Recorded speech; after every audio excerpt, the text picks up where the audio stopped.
रुपया लगा था। हम कहली अच्छा इलाज का भाई? कहना MRI करौली कुछ नहीं करल, CT स्कैन भइल कुछ नहीं करल, रतिया 1:30 बजे ECG भइल ओम नहीं कुछ नहीं करल। तो हम गरीब बढ़ कहता था डॉक्टर के छोड़ा, हमार बात मानो, जैसे कुल करौला एक बार अपन पोस्टमार्टम करा ला, नहीं कुछ है मरते तुहार प्राण निकल जाई। यही साढ़े लेकिन सूतल बाटा सेव संतरा अलगे तुरंत आता। तो इसी कड़ी में एक बार पुनः मैं अपने मंच पर धानी ब्लॉक के हमारे लोकप्रिय ब्लॉक प्रमुख जाइए उसको बंद कर दीजिए, भी राष्ट्रभक्ति है।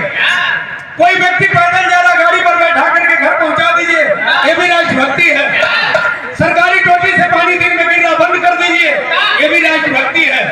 और एक सबसे बड़ी राष्ट्रभक्ति, रात में 1 बजे 1:30 बजे हसुआ लेके जागा, एक चदरा लेला, गेहूं के खेती में के जा 2 बोझा घोड़ाई काट ला, 2 बोझा बरसीन काट ला, यो देशभक्ति है।